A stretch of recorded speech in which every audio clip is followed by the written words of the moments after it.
Bonjour à tous, bienvenue. Merci de vous joindre à moi pour ce webinaire RH et rémunération du 4 novembre 2019. Donc, ça me fait plaisir d'être avec vous. Mon nom est Hélène Poirier, je suis formatrice, conseillère à l'implantation, chef d'équipe pour tout ce qui est les fonctions RH, donc autant dans le paysage RH que Mosaïque RH. Donc, aujourd'hui, à l'horaire, on va faire un petit tour des actualités, des formations à venir, autant du côté RH que rémunération. Je vais vous faire une courte présentation du module planification des effectifs dans Mosaïque RH et je vais vous présenter deux petits trucs du mois. Donc, sans plus tarder, les actualités. Comme à chaque mois, on a plusieurs formations à venir ouvertes à tous. On vous invite à aller vous inscrire sans tarder. Donc, pour ce qui est du logiciel PaysGRH, on a une formation LNP absence employée à la pièce, une formation web qui va avoir lieu le 12 novembre, donc qui est d'une durée d'une demi-journée. En fait, il s'agit de la formation là, qui était originalement prévue pour le 29 octobre, donc elle a été remise au 12 novembre. Tous ceux qui s'étaient inscrits déjà pour la formation du 29 octobre, on vous a automatiquement réinscrit pour la formation du 12 novembre. Si vous êtes dans l'impossibilité d'assister à la formation, on vous suggère tout de même de demeurer inscrit ou même de vous y inscrire si ce n'est pas déjà fait, puisque en vous inscrivant, ça vous donnera droit accès à la vidéo de la formation que vous pourrez réécouter par la suite. Ensuite, il y aura des formations pour le fonds de pension. Donc, cette année, deux offres pour vous. On a une formation fonds de pension qui va se donner ici dans les bureaux de la GRIX les 27 et 28 novembre, donc 2 journées complètes. On a également une version web qui va être offerte. Elle sera donnée sur 3 demi-journées, les 3, 4 et 5 décembre. Nous avons déjà prévu une formation feuillet fiscaux. Donc, la formation va avoir lieu en janvier 2020. On n'a pas la date à ce jour, mais on voulait tout de même vous tenir informé de nos intentions. Il y a une formation qui s'en vient pour les feuillets fiscaux en janvier.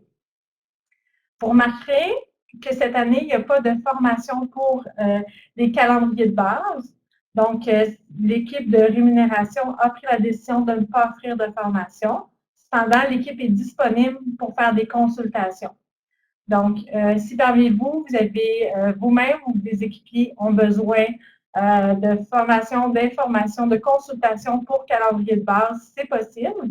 Je vous invite à faire vos demandes sans tarder via l'espace client, de manière à ce que vous soyez priorisé. Dernière formation à venir au courant du mois de novembre, c'est une formation Mosaïque AX. Donc, autant pour les gens qui travaillent aux finances, à l'approvisionnement ou au RH, donc tous ceux qui travaillent dans Mosaïque AX, il y a une formation d'une heure qui est offerte sur l'utilisation des favoris. Donc, ce sera le 26 novembre.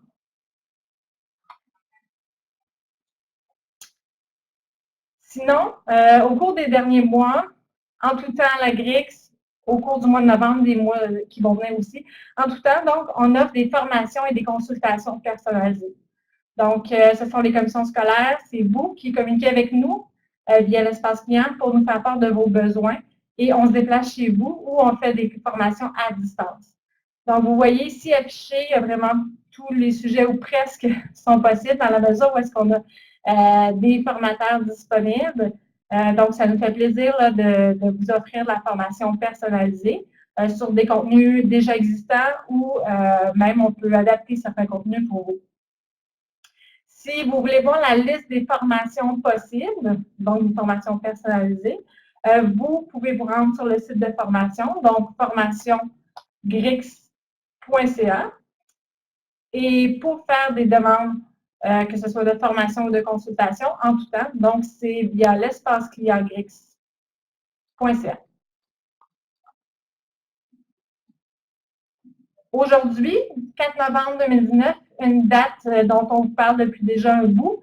Donc, beaucoup de changements pour vous, pour nous aujourd'hui. Donc, vous voyez en rouge ce qui n'existe plus, ce qui n'est plus possible. Donc, depuis ce matin, ou peut-être même vendredi dernier, 17 h, vous n'avez plus accès au babillard. Donc, le babillard qui était utilisé comme moyen de communication pour PayGRH, entre autres, vous n'y avez plus accès au babillard. Vous n'avez plus accès non plus au courriel pour communiquer avec l'équipe de soutien. Les équipes de soutien autant pour PayGRH ou Mosaic RH. Donc, on n'a plus accès au courriel. On n'a plus accès non plus à la ligne téléphonique du soutien. Donc, comme on vous a communiqué déjà, à partir d'aujourd'hui, vraiment, toutes les communications doivent passer par l'espace client. Donc, vous devez ouvrir des billets sur l'espace client pour communiquer avec nous. Nous allons continuer de communiquer avec vous par téléphone. Donc, vous allez ouvrir un billet. On va pouvoir, via le billet, vous suggérer un rendez-vous téléphonique lorsque c'est nécessaire. Sinon, ça pourra aussi se faire au niveau des échanges là, par message sur l'espace client. Si vous n'avez pas accès à l'espace client présentement, donc pour tout ce qui est des accès à l'espace client, ça se fait, c'est vos équipes TI directement dans les commissions scolaires qui gèrent les accès. C'est eux qui doivent vous donner des accès. Donc, je vous invite à communiquer avec les TI de votre commission scolaire et non la GRIX. Nous, malheureusement, on ne pourra pas vous aider à ce niveau-là. Le babillard est remplacé par la zone client. Donc, la zone client était déjà utilisée pour Mosaic, AX, donc que ce soit finance, approvisionnement ou RH. Et là, maintenant, il y a PayGRH qui s'ajoute et qui va faire toutes ces communications via la zone client. Si vous êtes des utilisateurs de PayGRH et que vous n'aviez pas encore de compte sur la zone client, je vous invite à aller vous abonner à la zone client sans tarder. Donc, pour avoir vraiment tous les communiqués et manquer aucune information. Si vous avez déjà accès à la zone client pour Mosaic RH, vous pouvez quand même aller mettre à jour votre abonnement à la zone client pour vous assurer de recevoir aussi l'information qui concerne PayGRH. Depuis quelques mois déjà, donc, il y a une ligne téléphonique d'urgence qui a été mise en place. Donc, qui remplace le courriel, le téléphone, la boîte vocale que vous connaissiez. Donc, c'est une ligne d'urgence. Ça vous permet de parler directement avec les personnes du soutien. Par contre, la ligne d'urgence est réservée aux personnes travaillant au TI chez vous dans votre commission scolaire. Donc, vous devez communiquer avec les personnes au TI dans vos équipes pour que ceux-ci communiquent avec nous via la ligne d'urgence. Donc, j'ai fait le tour des actualités du mois de novembre, donc des formations qui s'en viennent. Je vous ai rappelé qu'on est disponible en tout temps pour des formations, des consultations personnalisées et on a fait un rappel sur les nouveautés au niveau de l'espace client, des façons de communiquer avec nous. Alors maintenant, aborder la planification des effectifs. Donc, je me propose de prendre quelques minutes avec vous aujourd'hui pour faire un petit tour de la fonctionnalité qui est disponible dans Mosaic RH. Donc, vous montrer un peu comment ça fonctionne. Nous sommes disponibles pour faire de la formation des implantations chez vous au courant des prochains mois en vue de la prochaine année budgétaire. Donc, je vous invite à communiquer avec nous si ça vous intéresse. Pour l'instant, voici un peu plus d'informations. Donc, la planification des effectifs dans Mosaic RH, comment ça fonctionne? La planification se fait dans un environnement distinct. Donc, c'est une liste de postes de prévision. On n'est pas dans la liste de postes dans laquelle vous êtes habitué de travailler, mais plutôt dans une liste de postes de prévision. Donc, tout ce qui se passe dans cette liste-là, c'est ni plus ni moins qu'un carré de sable, un sandbox. Donc, on fait des modifications et tout ça, et à la toute fin, on ramène ça dans l'environnement réel, mais tout au long du processus, on est vraiment à part, tout en étant quand même dans votre espace de production. On n'est pas dans une pré-production, on est vraiment dans la production, mais on est dans une liste à part. Dans cette liste-là, finalement, on a tous les postes, en fait, on ajoute des postes. On peut ajouter tous les postes de votre commission scolaire ou en ajouter seulement certains sur lesquels on veut faire la planification. Et donc, cette liste-là de postes s'affiche au centre et on voit sur les côtés donc de l'information récapitulative, des volets de visualisation. Et on va avoir des options pour finalement reconduire des postes, créer des nouveaux postes, modifier les postes existants ou en abolir. Le processus de planification des effectifs, de la façon qui a été monté, donc on fonctionne avec des statuts. Donc, on commence avec un statut de conception. Donc, c'est là qu'on vient vraiment ajouter les postes à la planification des effectifs. Et on va ensuite poursuivre avec la planification, la proposition, la révision, la correction, l'application et la conclusion de notre processus. Donc, plusieurs intervenants peuvent participer à ce processus. La conception doit toujours se faire par le service des ressources humaines. Et par la suite, on peut permettre aux directions des écoles ou des services d'intervenir dans le processus. Donc, les directions peuvent faire une planification. Ensuite, changer le statut à proposition pour indiquer que la planification est complétée. Le service des ressources humaines peut réviser ce que les directions ont fait. Le service des ressources humaines peut renvoyer aux directions pour correction. Donc, s'ils sont en désaccord avec certaines suggestions, les directions peuvent le renvoyer pour que ceux-ci corrigent. Et une fois que ce jeu de ping-pong-là peut se faire plus d'une fois, là, donc on peut se renvoyer la balle. Et quand on est vraiment satisfait du résultat, on va reporter les postes de prévision sur les postes réels et ça va être fait par le service des ressources humaines. Donc, c'est vraiment un processus qui permet que plusieurs intervenants participent. Ici, on vous propose la direction des services. Par contre, je sais que dans certaines commissions scolaires, c'est l'équipe pédagogique, par exemple, qui est responsable de ça. Donc, c'est possible aussi. Et une commission scolaire pourrait aussi décider d'utiliser la planification des effectifs dans Mosaïque RH, mais de garder ça à l'interne, donc que ce soit seulement le service des ressources humaines qui l'utilise et qu'on ne fasse pas notamment le ping-pong. Ça peut tout de même être intéressant à utiliser pour que le service des ressources humaines parce que c'est quand même facilitant, plus simple que de faire toutes les modifications là, dans la liste de postes réels. L'interface est allégée quand les directions, les différents services utilisent la planification des effectifs. Donc, l'interface, comme je m'excuse, est simplifiée. Donc, vous voyez qu'il y a moins de boutons. On a bien sûr les boutons reconduire, créer, modifier, abolir. Les directions ont la possibilité d'aller visualiser de l'information supplémentaire. Donc, ils sélectionnent un poste et ils peuvent, par exemple, voir le détail du poste ou voir le détail du collaborateur qui est présentement sur ce poste. Quand que les directions ont finalement décidé des actions qu'ils voulaient prendre sur chacun des postes, ils vont aller modifier le statut pour l'envoyer à proposition, ce qui va servir d'indicateur au service des ressources humaines pour qu'ils poursuivent le travail. Pour faciliter aussi le travail des directions, donc on travaille avec des sections de commentaires. Donc, par exemple, la fenêtre ici de création d'un nouveau poste.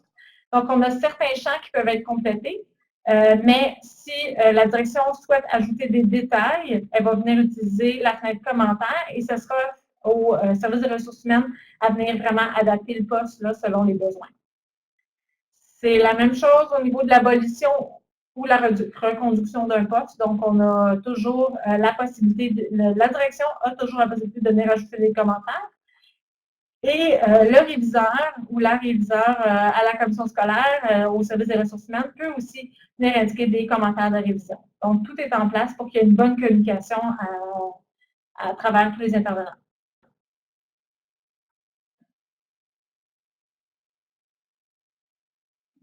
Le module planification des effectifs offre aussi des outils d'aide à la prise de décision.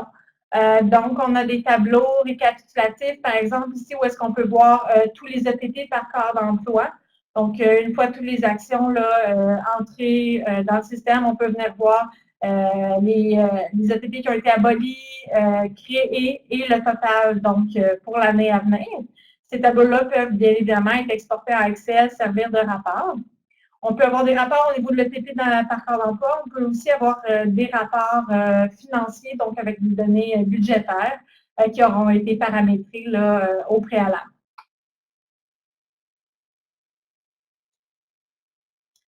comme je mentionnais au début. Donc, une fois que tous les postes ont été reconduits, abolis ou créés, une fois que la révision a été complétée par le service des ressources humaines, donc lorsque tous les postes de la planification sont révisés, à ce moment-là, on peut appliquer au poste et c'est à ce moment-là seulement qu'il y aura des modifications là, au niveau des postes réels dans Mosaïque RH pour l'année à venir.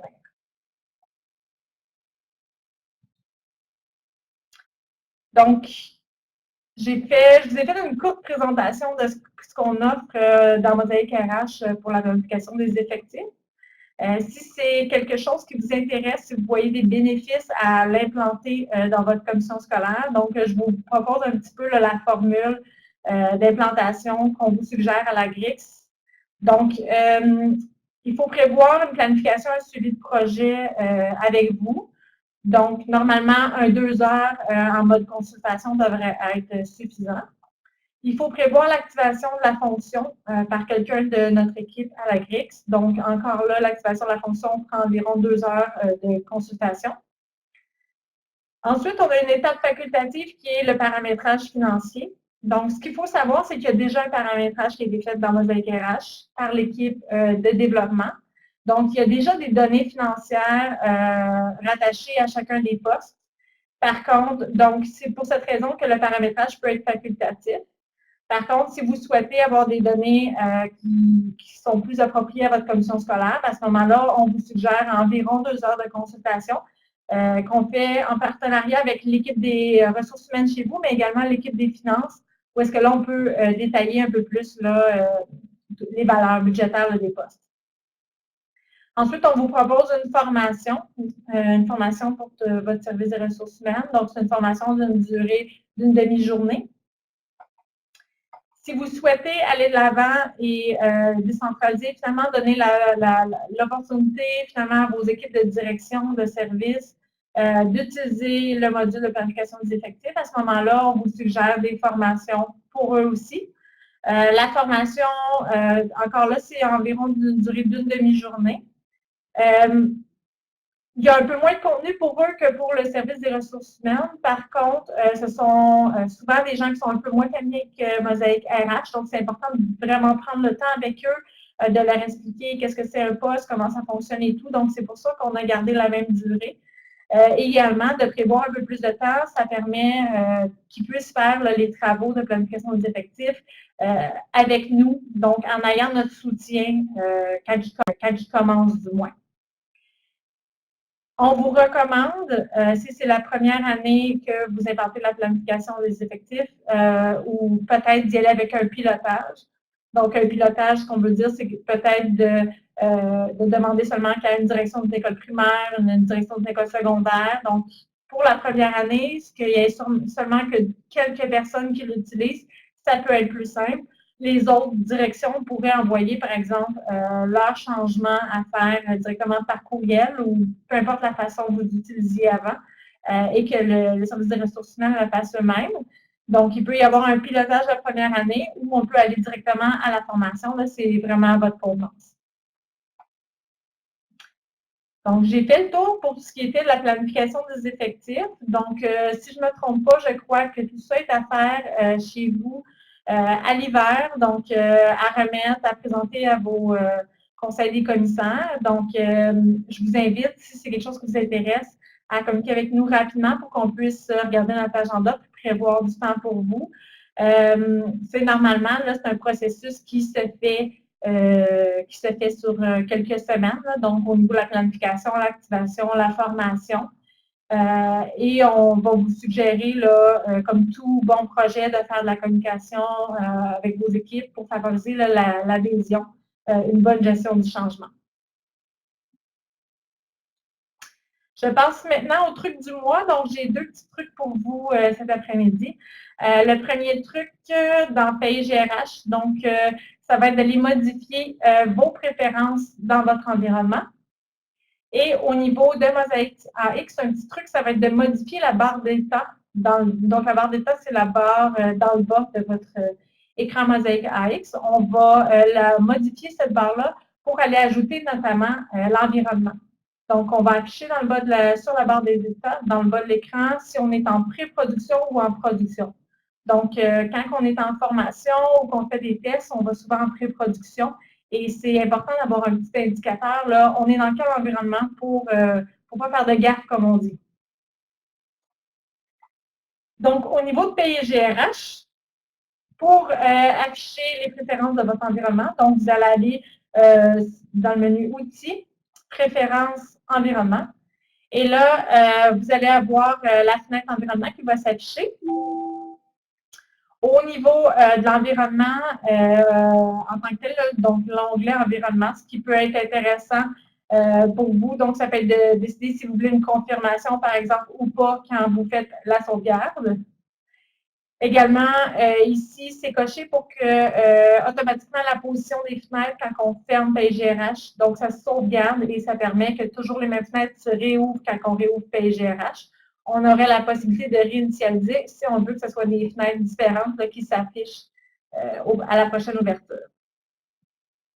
Au niveau de l'onglet couleur, l'onglet couleur ici vous permet de venir choisir du texte, la couleur du texte et la couleur du fond pour, par exemple, les éléments normaux, les erreurs, les mises en évidence et mises en évidence, ni plus ni moins là, que les changements de section. Là.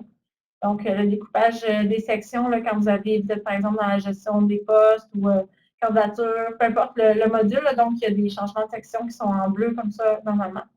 Et ce qu'on appelle lecture, ce sont des données qui sont en lecture seule, donc des données qui ne sont pas modifiables. Et là, vous voyez qu'ici, moi, j'ai mis la couleur un petit peu plus foncée parce que par défaut, ça va vous mettre un gris plus pâle. Ça peut être un peu plus difficile à lire parfois, donc vous pourriez venir changer la couleur du texte pour le mettre plus foncé.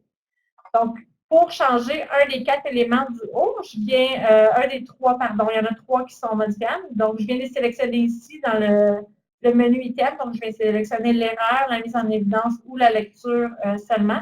Et je viens décocher la couleur par défaut. Donc, j'enlève la coche et à ce moment-là, je peux modifier. Donc, l'erreur, c'est particulièrement intéressant, surtout pour des gens qui commencent dans PIGRH, mais pour tout le monde. Même, ça nous arrive d'oublier les champs obligatoires à compléter dans PIGRH. On sait que notre curseur nous ramène toujours dans le champ manquant. On va nous empêcher de sauvegarder, le curseur va se replacer dans le même champ. Mais si on a mis un fond, par exemple, jaune, bien, à ce moment-là, ça va être encore plus évident. C'est les champs qui sont en erreur, les données à aller entrer avant de sauvegarder. Donc, c'était le petit truc PIGRH pour ce mois-ci. Donc, dans Mosaïque AX, comme je vous mentionnais, dans le bas de Mosaïque, ici, on est dans ce que vous voyez à l'écran, c'est une fenêtre pop-up, donc je ne suis pas vraiment sur la fenêtre de base de Mosaïque.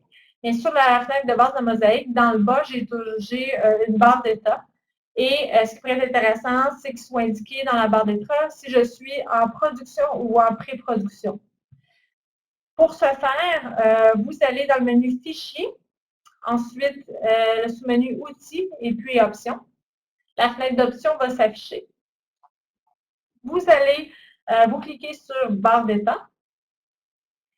Et ici, c'est la case à cocher, afficher le nom de l'AOS qui doit être coché. Donc, l'AOS, c'est l'environnement dans lequel vous êtes, donc la production ou la pré-production. Donc, voilà, ça sera à faire dans chacun de vos environnements. C'est justement vous utilisez la production et la pré-production de façon régulière. Là. Donc, vous devez, dans chacun des deux environnements, aller cocher la petite case pour que ça soit affiché où vous êtes. Donc, ça fait le tour pour les petits trucs du mois. Ça fait le tour également pour notre webinaire de ce mois-ci. Le prochain webinaire aura lieu en décembre, donc le premier lundi toujours du mois.